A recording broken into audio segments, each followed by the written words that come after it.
The Soviet Union lost 27 million people defeating Hitler. Half of the people died from 27 million people. The idea that Europe can't figure out to go and honor the dead and honor that achievement for humanity is terrible. Terrible. Because this is something for all of humanity, and it was a sacrifice that is indescribable, as people know. That's a fundamental point. A second point that I'd like to also say about this, to show the different way. In 1963, the only president that I've really liked in my lifetime, John F. Kennedy, gave a speech June 10, 1963, which I encourage you to look up. It's the commencement address at American University. I think it's the greatest foreign policy speech in modern history. And what it is a speech about making peace. Very unusual. And he gave it because the Cuban Missile Crisis a few months earlier had almost blown up the whole world. And he said, we need to do something different.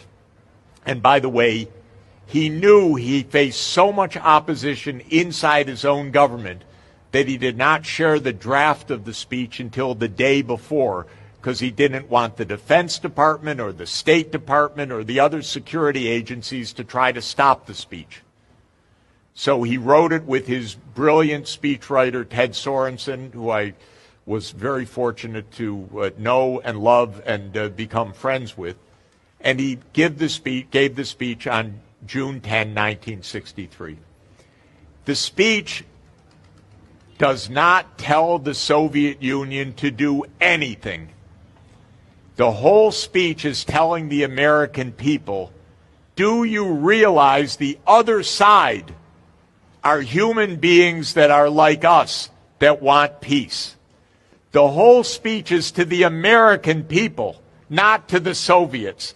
You do this, you do that, maximum sanctions if you don't do this. Not a word of that in the whole speech. It's to the Americans. We must rethink our own approach.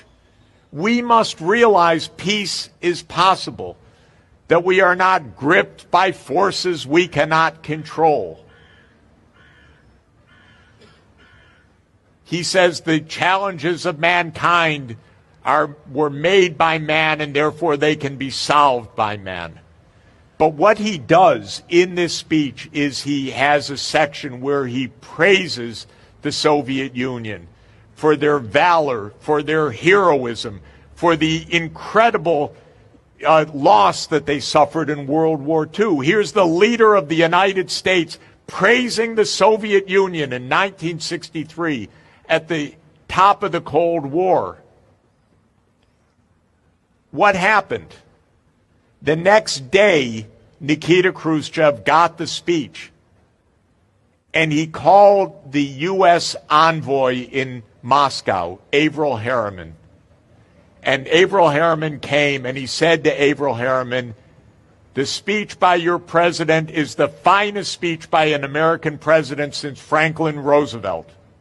I want to make peace with your president. 5 weeks later, they signed the Partial Nuclear Test Ban Treaty. It wasn't threats. It was giving dignity to the other side. And in 5 weeks, they reached an agreement that had eluded both sides for the previous decade. 5 weeks it took. Then, most likely, forces inside the U.S. government killed Kennedy for this. That's the grim truth. And that's another lie that has been kept secret. And the files that President Trump released recently add to the evidence that this was a government conspiracy, because it adds evidence that the CIA director of counterintelligence had a long, detailed file on none other than Lee Harvey Oswald in his office for years. And this wasn't some crazy loner that they just discovered. This was someone that was in some way part of the U.S. intelligence something. Now, that's hours more to discuss, but my view is they killed him. That's what happens to peacemakers often.